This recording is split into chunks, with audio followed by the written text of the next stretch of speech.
Hey, hello. My name is Chuck Tomasi from ServiceNow. I wanted to go through some community stuff with you again today. This is something I do I try to do on a daily basis to get you up and running. And speaking of up and running, I want to make sure that all the streams and whatnot are running. It looks like Twitch is live, so you can join me live. If you're joining live, YouTube, Twitch, stop by, say hi. I'd love to hear from you. If you've got a question, go into the community.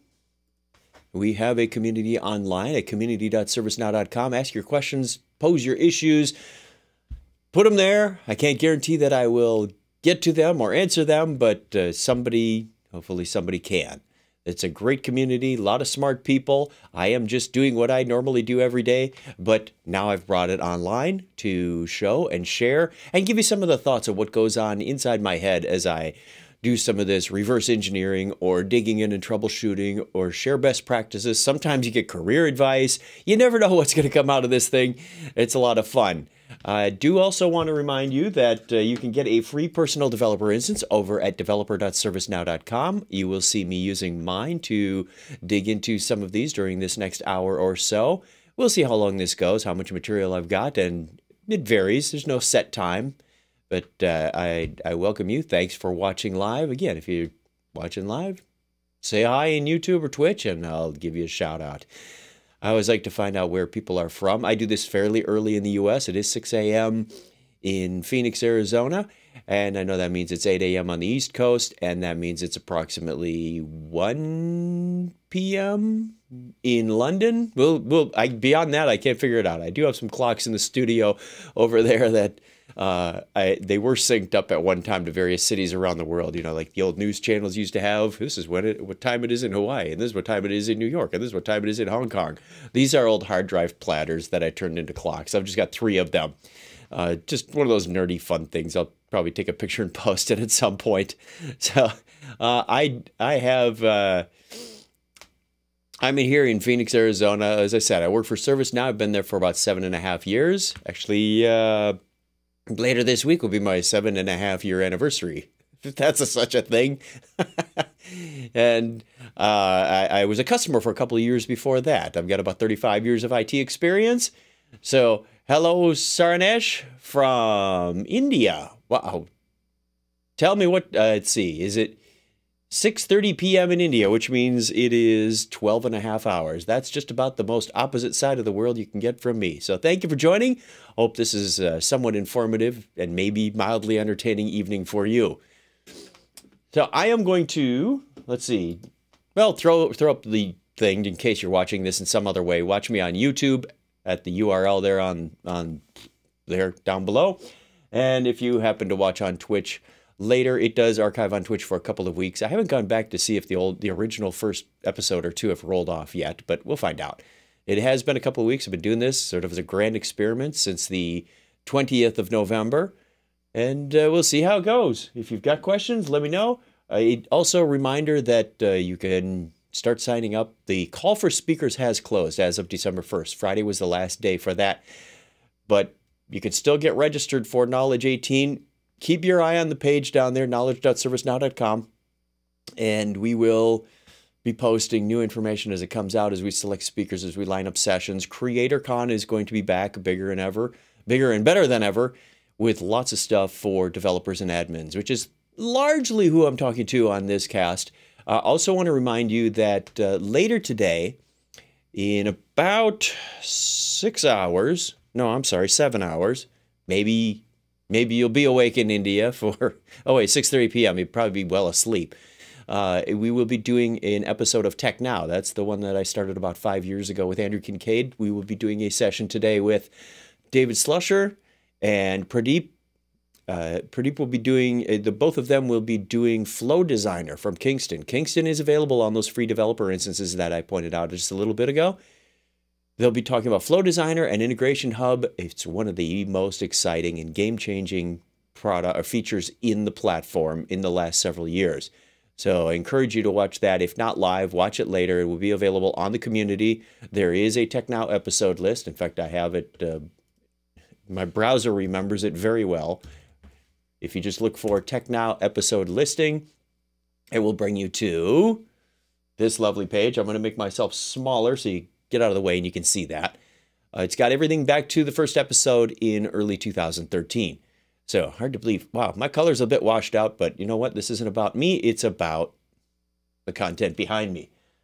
So take a look at that. I'll turn off the title so we can get back to work. That's the Tech Now episode list. We do have an episode coming up today and another one on the 14th.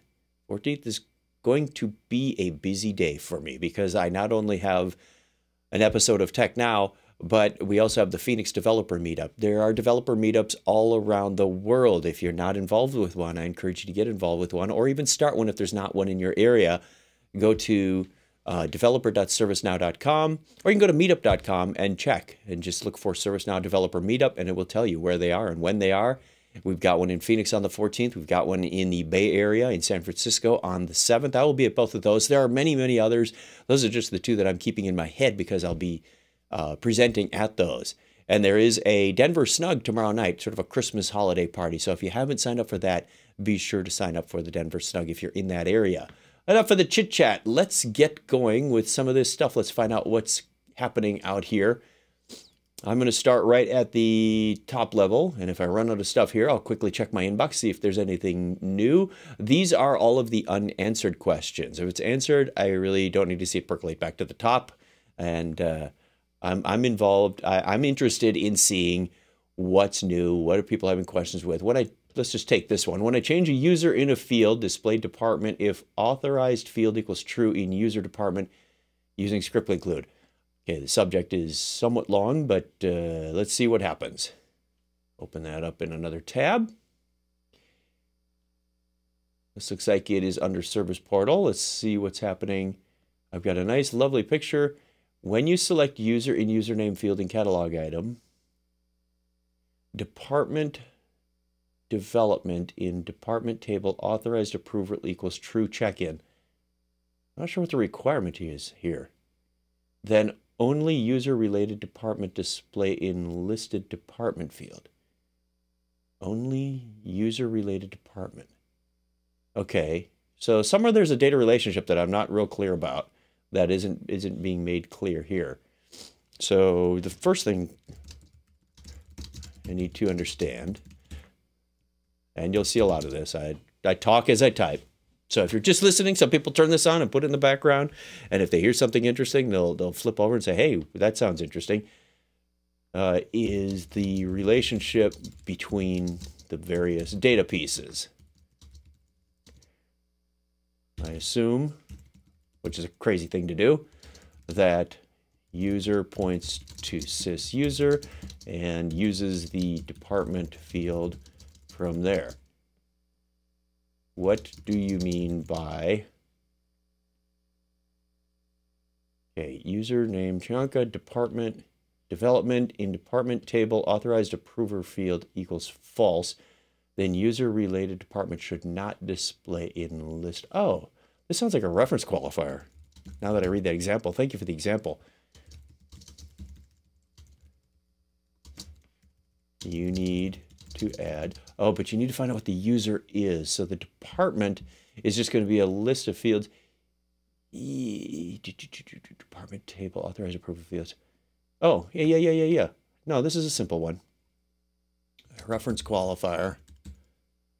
You need to add to the department reference field. And you want to just do reference qualifier is going to be whatever that variable name is, authorized approver field equals true. Change authorized approver field, approver. Did I say approver or approver? I typed it wrong up here. Field to your appropriate field name on the CMN department table. Appropriate. And you know what? Let's go to the docs site and give a friendly link to reference qualifiers. I always like to give links in case somebody's not familiar. I remember there was a time when I didn't know what a reference qualifier was. Whoa, we got a new layout on this. Pretty. I hadn't seen this before. This is new. And I was just doing this, what, Friday? Did I do a show Friday? I don't remember. I thought I did. Reference qualifier. Try to make that font big enough for you to see. Copy link address. It's a high-res screen, so I got to boost up what you see. Paste. Done. All right, there's one for the day. Off to a good start. Always helpful when I have some clue what's going on. We'll come back to the inbox in just a little bit. Refresh this. Create mandatory multiple attachments in Service Catalog ServiceNow portal. Mandatory attachments. That's an interesting one. And I thought somebody had asked that before. Let's go to the community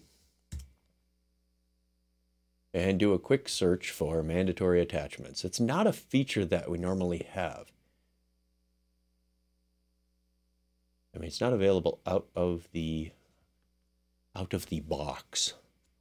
Mandatory attachments. Anybody else get a little little weird when they say out of the box for cloud software? There's no box. I know there's some in the training department that will say baseline. Attachment mandatory in record producer. Well, that's a form of catalog item. Mandatory attachments. Here's a, oh, good friend Doran wrote this. Seen a lot of questions in the community where people like to list. Look at this, forcing mandatory attachments. This looks like a wonderful thing to reference to, oop, that was my search criteria. Did I not open this up? I did not. Okay, I'm trying to create buttons for attachments that are mandatory. So if there are 5 attachments, then 5 of them should be mandatory. I accomplished one by creating a single line text field and linking it to a macro variable. Wow. Wow, this is pretty complex stuff. And it goes into Service Portal. So you get scope attachment field. Yeah, maybe that reference article isn't going to work. It looks like it's standard UI stuff. I don't think I'm going to be able to help with that. That looks like it's a little too involved for me to spend an hour or so just on that one article in the community. I'm sorry. Sometimes they get a little in-depth. Auto close incident. There's been 2 responses to this. Let's see. I suspect everybody who's responded is familiar with auto closing incidents and the standard feature that comes along.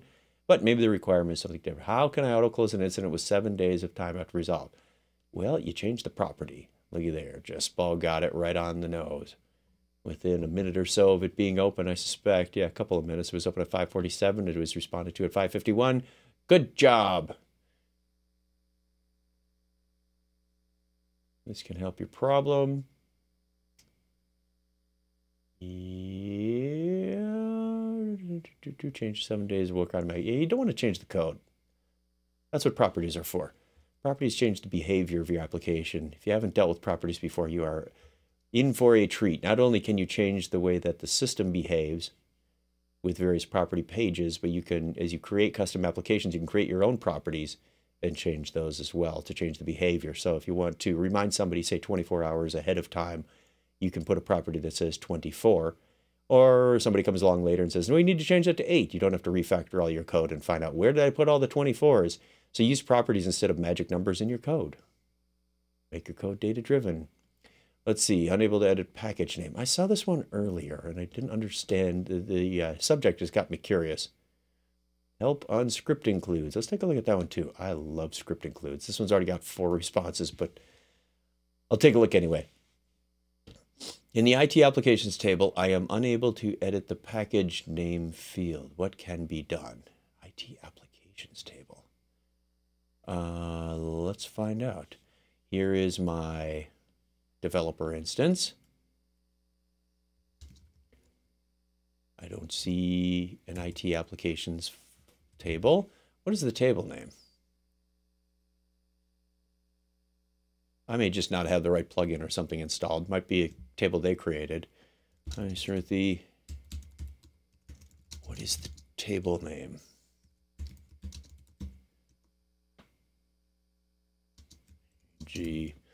CMDB CI IT applications. I don't have a table with the label IT applications on my instance.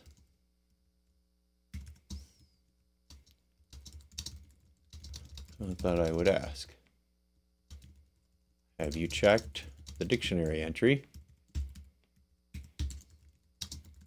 to see if the field is marked read-only? If not that, check the ACLs. Those are the first two places to check for a read-only field.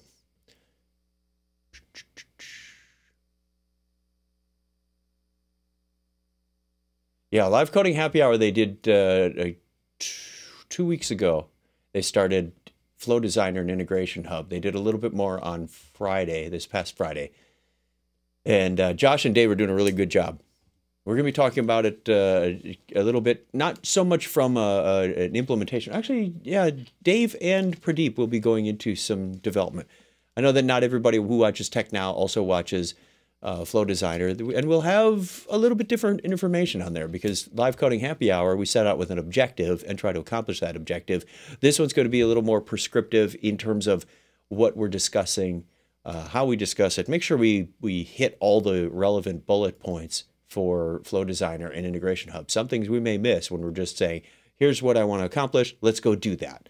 And don't necessarily get in the various perspectives and ideas and time to discuss what is a step, how do we create actions, all that good stuff. I have a catalog item for which users create a request for new groups to be added to ServiceNow. These groups are currently created automatically via collection of run scripts in items workflow. However, I came across an issue. Groups in ServiceNow can't have duplicate. Didn't we already answer this? The duplicate name thing? In order to stop users from asking duplicate names, I have an on-change client script which requires a script include. So here's your on-change, da-da-da-da-da-da-da, sets up, calls name of the script include, calls the function name, placeholder name of script include. Now that should be, okay, so problem is I have no idea how to create these script includes. This is essentially what I'm looking for. Somebody already responded to this. Examples of asynchronous glide Ajax. Yeah, this has been responded to very well. Okay. Glide Ajax can be a little confusing at first, I'll admit. We cover that in episode, I know it's in 33 of Tech Now. In fact, I should probably have gone back to that if you want to watch a video. Watch 5, 6, and 33. You can return lots of good stuff. Just returns a string. Hi, Jordan. In addition to what the others said, I offer episodes 5, client scripts, 6, script includes, and 33, Glide Ajax of Tech Now.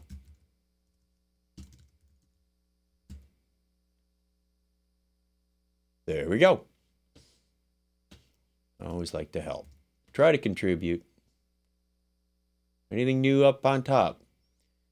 In report, parent domain choices are not inheriting a child domain. Not real big on domain separation. We have some responses to earlier questions that I sent back. This one is related to the reference qualifier. I have done this way, working fine. Here's my request. Is when I change user in username, automatically list department filled in with user department. I've written the on-change client script, working fine. ITIL view not working in portal. That's because you can't glide record. It's a synchronous operation. I'm noticing the client script is using glide record. And when you just do query, if you don't pass in a callback function, it's synchronous. And Service Portal doesn't allow synchronous functions. The issue with Service Portal is that your client script is using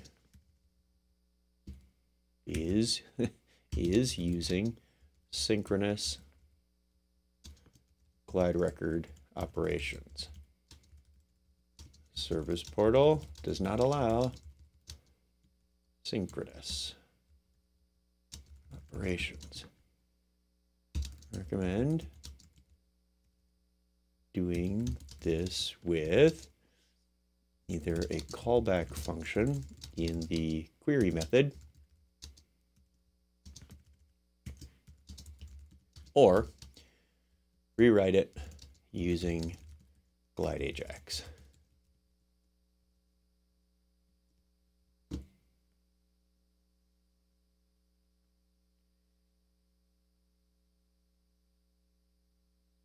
Ta-da. Okay, what else we got? Back to the inbox. Let's see what we've got. MDM sync issues.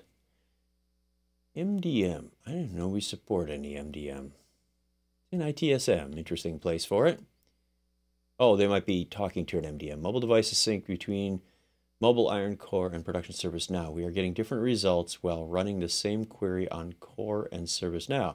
It seems that the ServiceNow tool is adding to the previously resulting increase in number of devices. There is no way to create a query with both and or by selecting the fields. We can manually edit the query and do it. I'm not sure what query you're talking about, but if it's doing, how are these devices being brought in? How are the devices being imported from, excuse me, Mobile Iron? If it's an import set, then you need to check which field are being used to coalesce. That's how ServiceNow determines when a unique / new device is found or, found or when to update an existing one. I don't think I have a macro for import sets, so let's go out here, close, close, close, or doc site, coalesce, updating records using coalesce. There we go.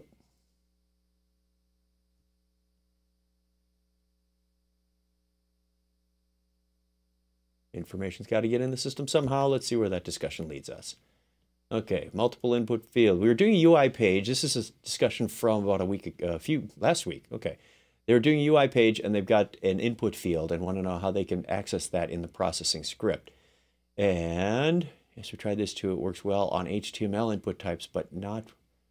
That's really bizarre because I thought I was doing that in another one. That's odd. Because when the jelly code is processed, it's just HTML to the browser. I had this working on a single page app I did a few years ago, but haven't tested it on any recent releases. If I find out more, I'll let you know.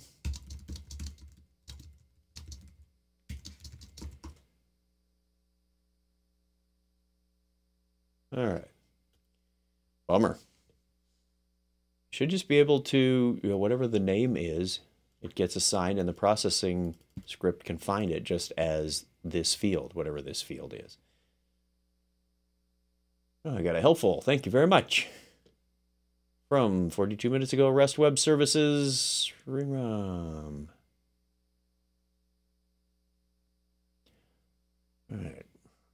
What are we doing on time? 25. Wow, time is flying today.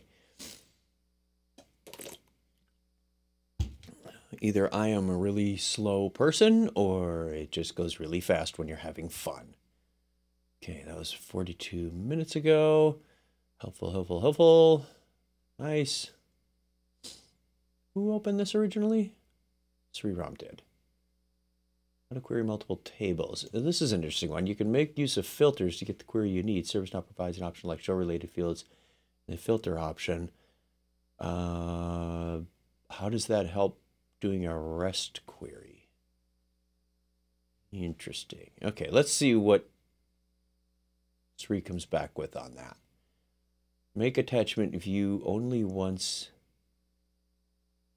the ticket is closed. That's an interesting thing from 2 years ago. We got a response 3 days ago.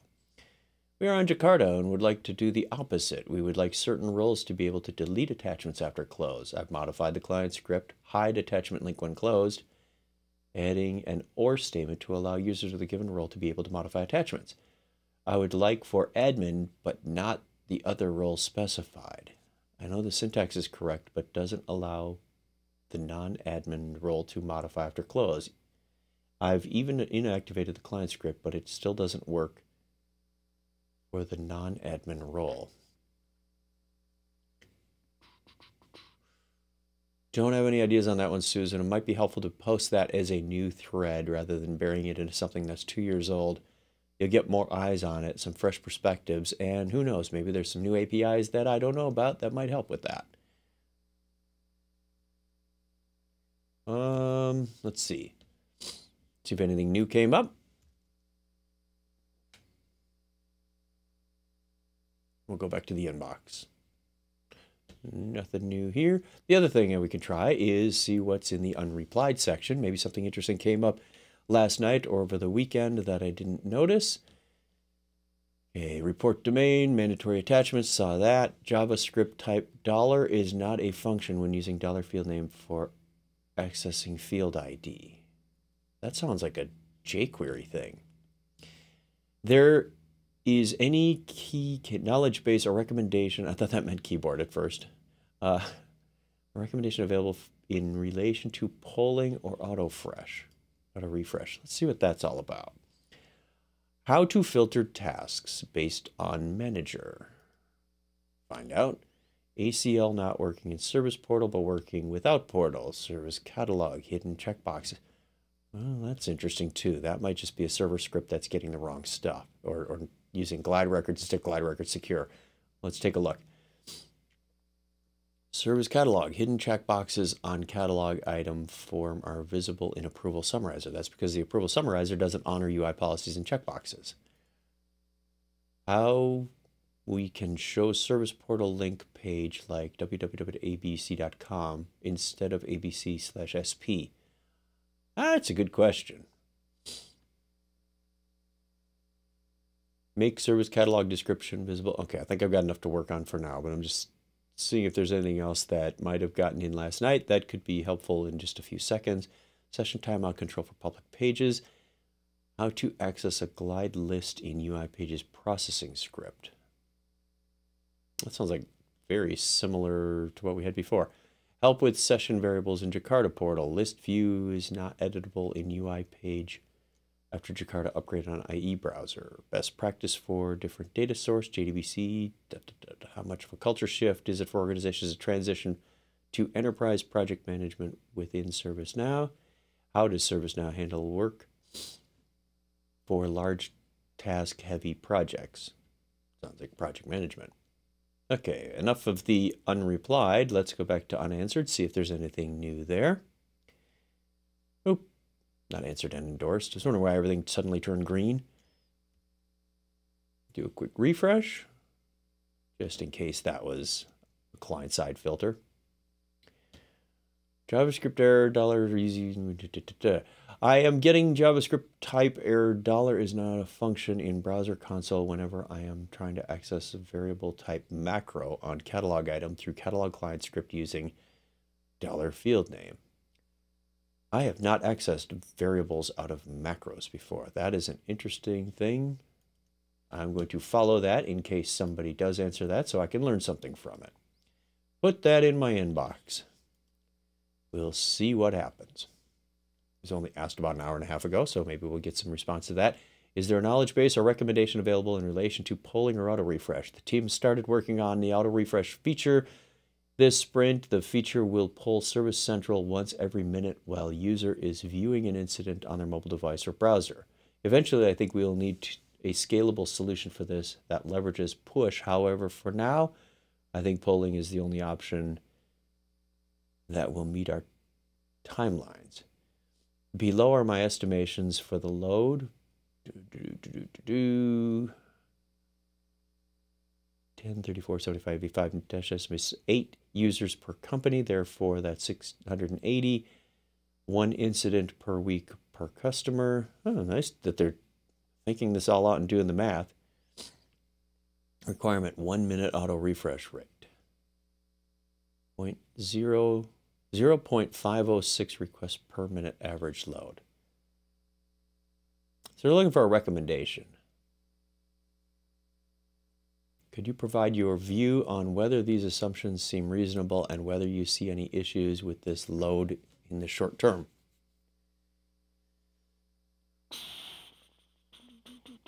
Is everybody going to be looking at them all the time, though? Watches at any given time. Oh, okay. Assumption, monitoring window 12 hours per day based on the hours. Don't have any recommendations at that point. It's going to be more kind of a try it and see how it goes. And if it's not scalable, then increase your... I don't know why I'm saying that and not typing it. So good morning to you if you're joining. Hey, give me a shout out. Say hi in YouTube or Twitch if you're watching there. If you're watching live, of course. If you're watching later, be nice. That's anyway. If you've got a question, please be sure to ask that in the community. I'll do what I can to get to it. As I mentioned before, I am not an expert in all things ServiceNow. My specialty is in custom applications and integrations around the platform. Know quite a bit about the platform features itself and try to answer other questions as they relate to that. So I will do my best. My name is Chuck Tomasi from ServiceNow. I am the current leader. If you go down to the leaderboard at the bottom, that's me on the far right. So these other people are very smart, frequent the community very often, as do many others. Customers, partners, ServiceNow employees. We've got a lot of great people that hang out in this community and help where we can. So if you've got a question, ask community.servicenow.com and we will get it in there. Hi all, I want to filter tasks on selection of manager. Manager and task fields are dependent. If manager name is selected, the task field should have all the tasks that are defined under the respective manager. Both are reference fields. Please help me in getting this. Sounds like a reference qualifier. Do I still have my reference qualifier page up here? Nope. Probably the previous one before I did coalesce. Yep.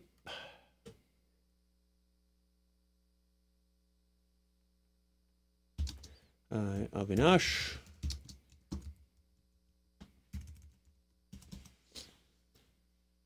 This sounds like a classic case for a reference qualifier. Take a look at the reference qualifier page and let me know if you have any questions. Might not have the answer, but hopefully we get a little closer to getting you the answer. All right, MDM service.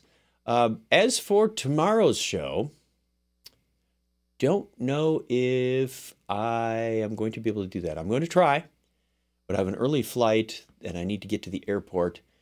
So I'm thinking I can squeeze this in. It might not be a full hour, but I do want to spend some time doing this tomorrow morning at the regular time, at this time block. So we'll see. Tuesday and then Wednesday is definitely out because I'll be on a returning flight that time. Thursday, I need to check my flight schedule. Thursday is in question and Friday I will be returning also. So this week is 2, maybe 3 shows. because I've got some travel, as I mentioned, the Denver Snug. There's going to be a holiday party there, and the Bay Area Developer Meetup. I will be attending that as well. And I typically like to go out in the morning so that I can spend some time at the office, get things done, hit up any resources that I need to. I work from home most of the time, as I am now. And anytime I get a chance to get to the office and interact with my coworkers, it's much more productive. I need to talk to the makeup department. I look really pale. Actually, what that is the lighting on my face is, that's better. But it may do crazy things with the green screen. Don't know yet. You might start to see the little artifacts. That's better.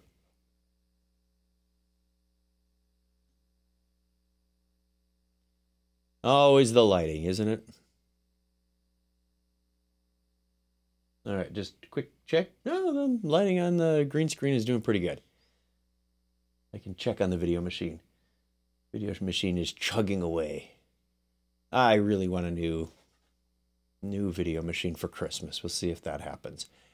In my project form, I have a related list project task. Only project manager or portfolio group members have access to edit project tasks. Makes sense. ACL is already configured for this. When opening my project task record, ACL working fine. When I go to the planning console portal page, either through Navigator or UI Action Planning Console, I am not getting edit option for any project task. But as an admin, I am getting all the options like edit, etc. Ooh, this should probably go in the IT business management space. You know, I didn't check. How's the audio? We were getting a buzz last week. I think I resolved that. I'm just going to listen real quick. No buzz. Okay, audio sounds pretty good.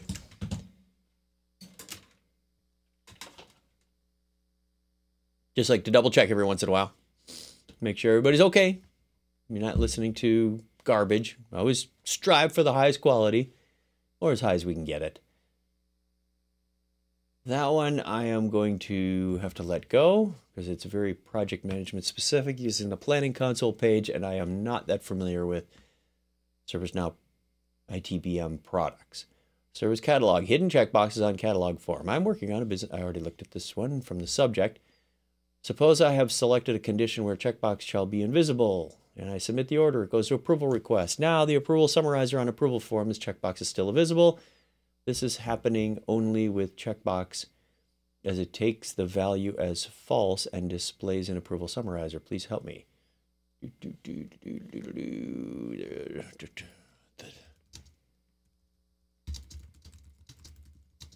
don't think there's a way around this. Since the summarizer is a formatter and not an actual form. The client script / UI policy works on forms only for a given table. Since you are looking at related information to the approval via the summarizer,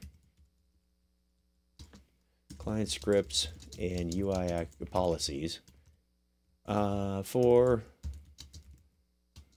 that original form, for the referenced form. In your case, your ITM, I think it was a request item, right? Didn't really say. Will not be triggered. Sorry. Triggered, and your checkbox will not be hidden. I like the idea. And if you feel strongly about it, stringly. There's a motor skill. Fingers wanted to type string instead of strong. How many times have I typed the word string? Countless. Being in the platform. Ever notice you type the same word over and over and over again, and you go to try to type something similar, just doesn't work. Okay, 4 things in the inbox. Be curious, what kind of words do you type that always seem to come out wrong because your fingers have typed?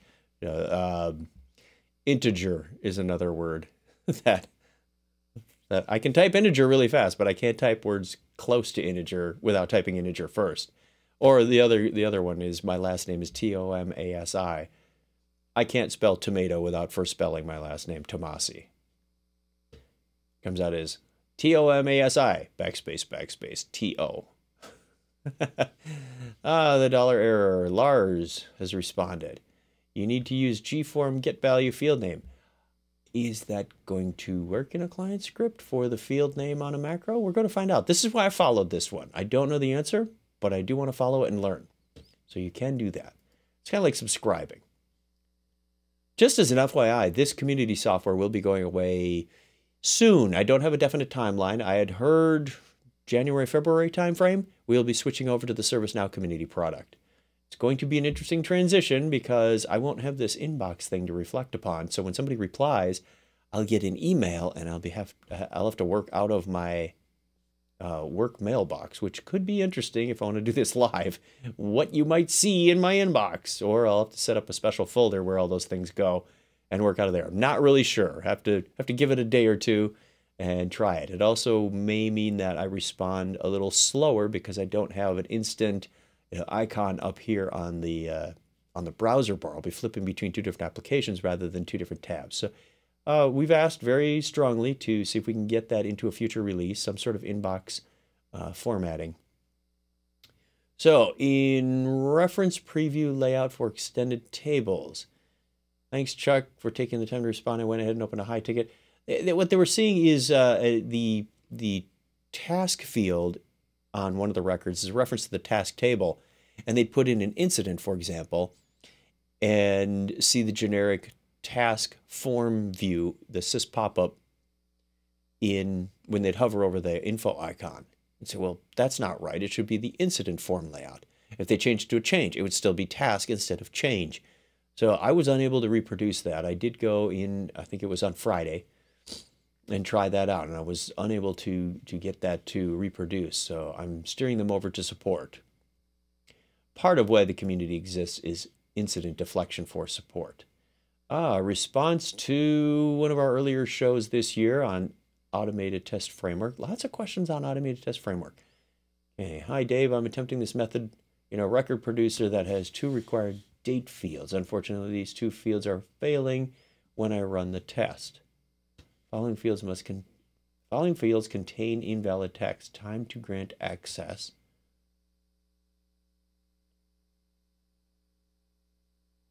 Interesting. It doesn't like the JavaScript thing. You wouldn't see that on the form, though. Why is that coming up as the default value? This screenshot is not from the test results. Oh, is from the test result. Interesting. So ATF doesn't like to do dynamic dates. I'm going to just find out a little bit more. How are you setting that variable? Using the JavaScript method. Is it the default value for that? Are you doing this via script? I suspect it's the default value because they want it to start out as time to grant access is 5 minutes in the future. Time to remove access is 10 minutes in the future. So they're granting access for 5 minutes. And they like to do that dynamically, but allow the user to still change the value. Could do that with a client script, but I don't know if ATF is going to do that. That's going to be an interesting thing without actually testing it out in ATF. Let's see if any new things have come in since this MDM sync issue. Multi-provider SSO, yay! But the sidedoor.do is not allowing logins despite the glide authentication external disable local login property method being set to false. I didn't think you could disable sidedoor.do. Actually, yes, I do. I know an organization that did that, but I don't remember how they did it. We are trying to implement multi-provider SSO with Okta, but any attempt to log in to the side door comes back with a username or password invalid message. Are you sure you have those accounts local? This is making it difficult to set up for service accounts. Nothing shows up in the logs. Does anyone have... Hi, Christian. Just to check something. The accounts you are trying to use with sidedoor.do, are they local accounts or do they exist only in Okta? In order for sidedoor.do to work, you need an entry in sysuser. Does this work for a local admin account, for example?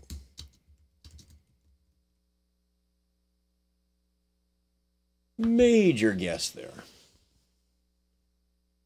Let's see what happens. Give this a quick refresh. Stuff likes to come in while I'm typing. Hi, exports. One user lost VIP status. Oh no. Hi, exports. I think that should be experts. One user lost VIP status. How can I find why user lost VIP status? This user not being audited. Without an audit, that's going to be kind of tough. Without an audit on the table, there's no history to track and no real way to find out what happened.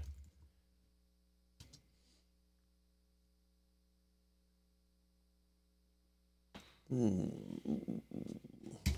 a bit like saying, who came around my yard and left footprints in my yard when I don't have a camera set up to record anything?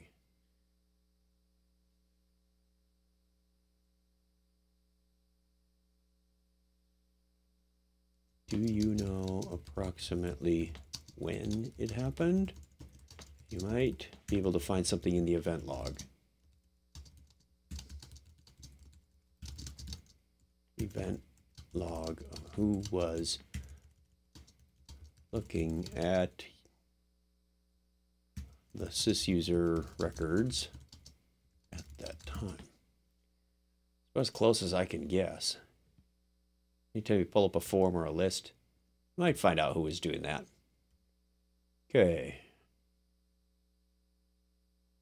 Now an auditing export. ACL conflict on field level. Let's take a look at ACLs. Coming up on the top of the hour. I think I'm going to call this one at the hour. We'll see what happens. Good morning and thank you for watching.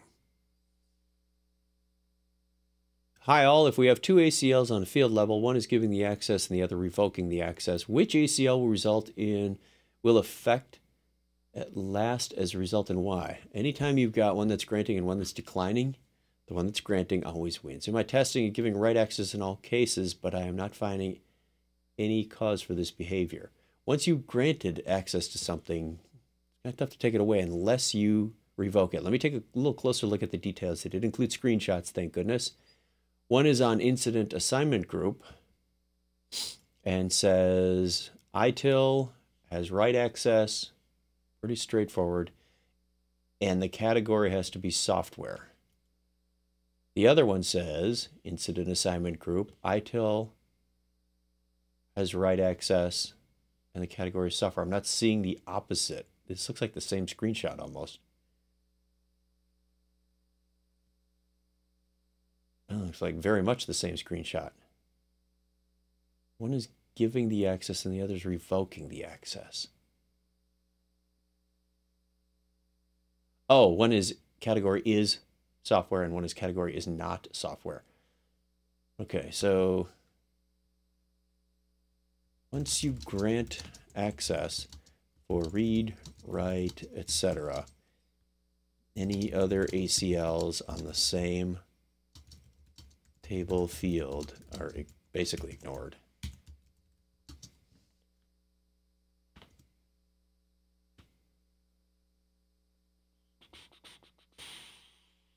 If,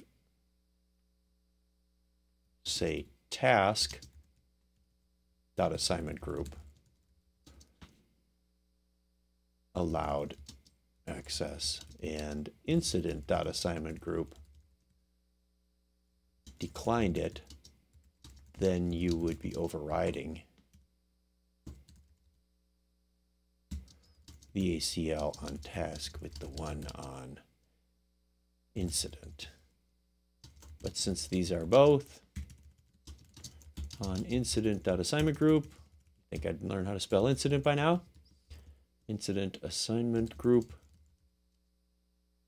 they are equal, and the grant wins every time.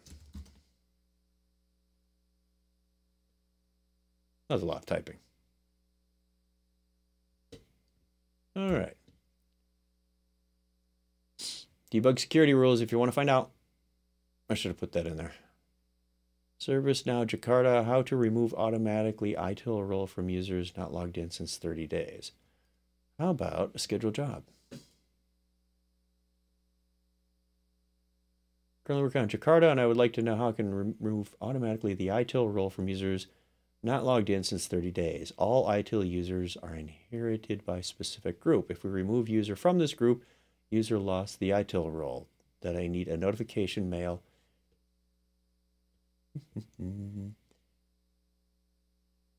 This sounds like a job for a scheduled job script. You might even be able to do it without any script on the sys user gr member table using my add-on scriptless.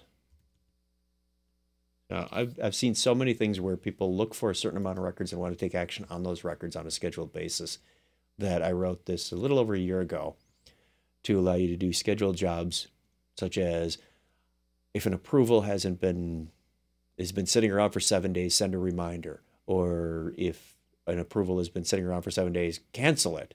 So you can take actions on those records that you find that match criteria. So it's all scriptless, much like a scriptless business rule. And it's worked out pretty well. People seem to be enjoying that. ACL conflict on the field. Connect chat desktop notification is inconsistent. Should also put in a link here. I was just saying this before. Debug. ACLs. Don't remember how that ACL debugging tools. There we go. Down here. Reply to my reply. Anytime you have questions about which ACLs are being used and why, this often helps. Being a little pedantic here, but there's only 3 dots in an ellipsis, not 4. Okay, back to the inbox. Multi-line input field and processing script. If you look at the screenshot below, I believe this issue is GUI multi-line input field macro is not supplying the name attribute to the element. I also believe that's the process script we'll use instead of the ID attribute. Text area, rows on key, on change, name equals this field. Equals this field. It's not supplying the name attribute to the element. Well, how did that get in there then? A quick workaround to solve this within your client script is set the name attribute. Could. Let's see if that works. I have a requirement where there's an inbound email to ServiceNow which would create an incident. This came up last week. Sounded like a basic out-of-box inbound architecture. slight nuance you should be aware of here. Looking for, just send me an email and create an incident. Once you send anything from ServiceNow, you're no longer using ServiceNow, but rather the email platform. Email is dumb. That's true. In the same sense that it is not feature rich. Buttons in email can only ever take you to links or new emails. My approach for this kind of requirement.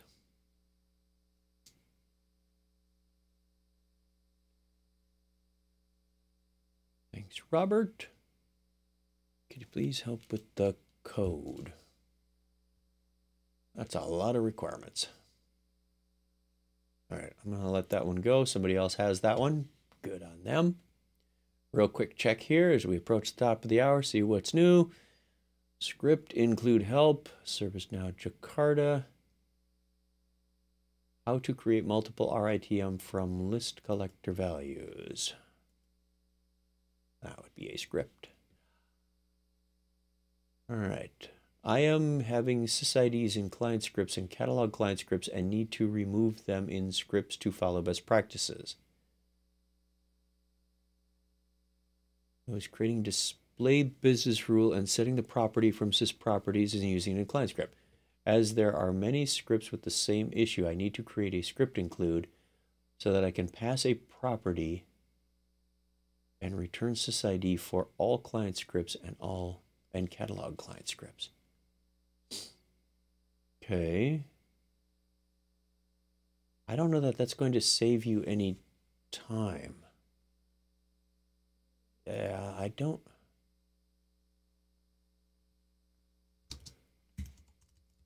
I'm not sure what value a script include brings to a client script. If you are just, in this case,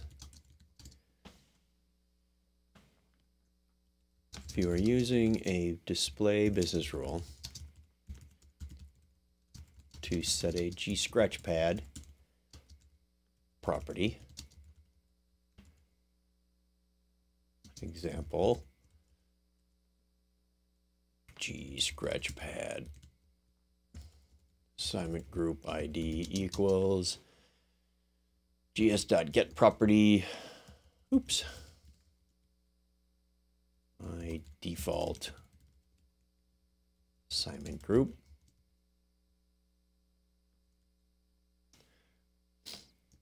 Then your client script will simply be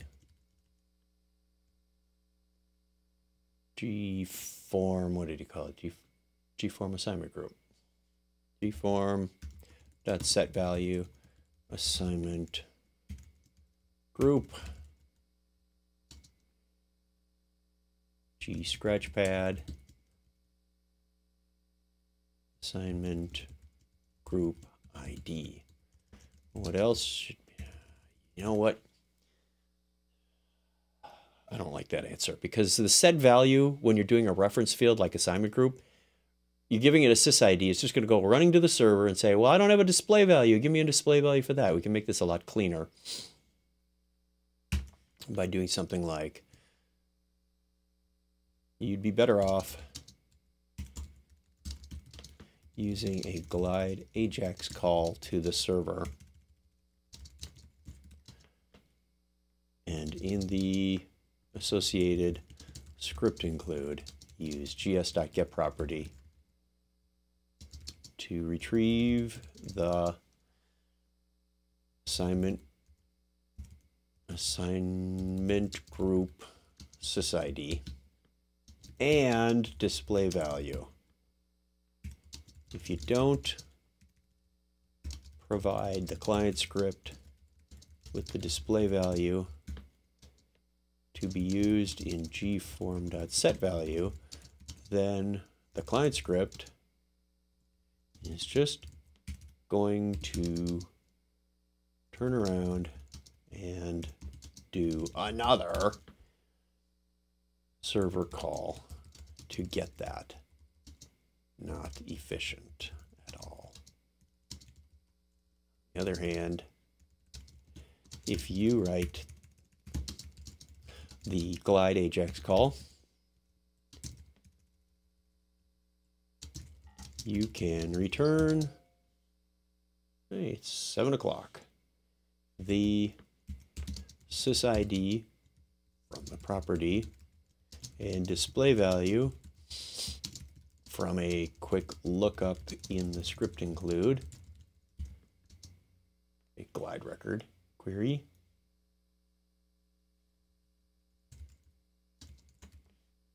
Spell query right. Come on, Chuck.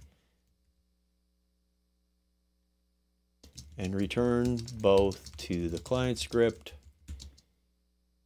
to be used in the gform set value.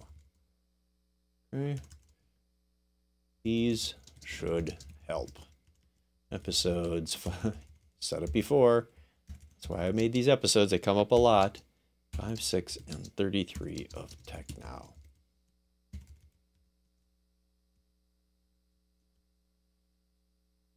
Nope, that's a community link. Tech Now. There we go. That might be the last one I answered today. I got a like. Thank you very much on the ACL. One more in the inbox. So let's just take one more look. Script include help. Wow, they're jumping on now. How to copy reference field value to another table via business rule. It's pretty straightforward, I would think. How to make search feature work in catalog items. How to create a companion functionality. Hey, sounds like Tinder. I want to set value of change request work note to incident work note. On incident, there was a label change request RFC. So how I set value from change request work note to incident work note by business rule. So if you create an incident work note, get change request. Well, first it's the wrong table. Get the work notes equals current work notes. Yeah, slight change to that. And I think most people are going to jump on this pretty quickly. So I'll stick my 2 cents in here. Gaurav. Execute, get my basic framework. Oh, curse you, copy and paste. I'm going to the text editor for this one. Okay. Table is change request. You don't necessarily need to do that. You can do if gr.get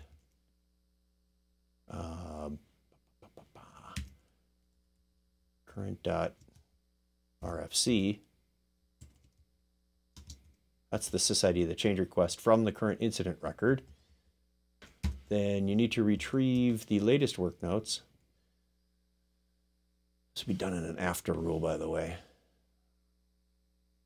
gr.worknotes equals current.worknotes get journal entry 1. Update that. And that. Backspace already.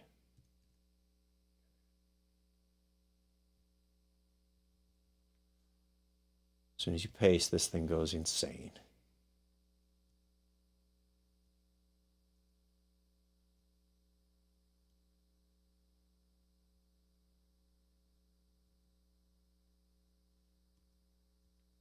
Hey, maybe if you start typing after the paste, it works again. Nope. Put this in, that is in an after rule. You can't see me type that because I can't see me type that. See? Put this in an after rule. Yeah, this is what drives me nuts about this editor.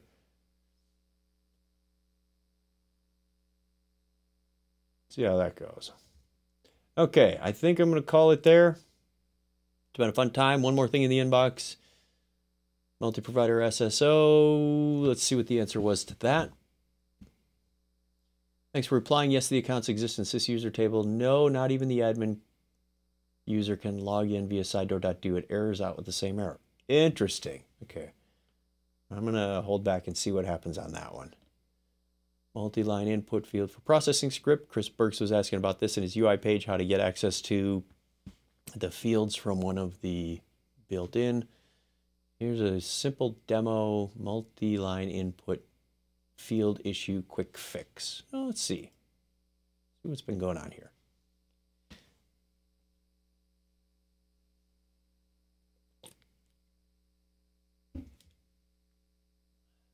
Oh, screencast.com doesn't like my Flash player. Okay, I'm going to leave that one alone and assume you included an embedded video. So that's going to take it to the end for me. Thank you very much for joining. Again, I recommend you take a look at the Knowledge site. Very interesting stuff. Stuff coming up in May at our annual conference. Not too early to start thinking about that. And don't forget, go over to community.servicenow.com. Post your questions there. I will be in Denver tomorrow, December 5th. I'm going to try and get a show in on Tuesday. Don't know what the rest of the week is going to look like because I've got early flights or flying back. It's a lot of back and forth this week. But I will be trying to do community whenever possible, especially when I got a few minutes in the office between meetings, whatever. I like to help you guys out and keep these conversations going. It's no fun when I throw something out and you respond back. We have this dialogue going for this very active hour, and then it sits for 3 days. That kind of hurts. I know it's more fun when we can keep the conversation going and solve your problems that way. Well, what else? December 4th, this afternoon. So in just a few hours, in about 6 hours from the time I end this, at noon Pacific time, we will be doing Tech Now episode 44? I'll have to check. It's 44 or 45. I lost count because I've been managing multiple ones in my head, lining up the show series for the next quarter. But 44 is on December 4th. We're going to talk about Flow Designer and Integration Hub from Kingston. 45 will be on December 14th. So in just next week. Is that next week? Oh my gosh, it's next week. So we got one this week and one next week. Rarely do we do two in 1 month. But we've got two because there's a whole bunch of other Kingston features that I want to talk to you about on the 14th. And if you're in the Bay Area this Thursday, December 7th, look forward to seeing you there at the Bay Area Developer Meetup. Find out more over at developer.servicenow.com. Look for events. You'll see that one listed there. Or go to meetup.com and search for ServiceNow Developer Meetups. Until then, if I don't meet you in person, I'll see you right back here tomorrow morning or at a future one of these online or some other video. So have a great day. Take care. Bye now.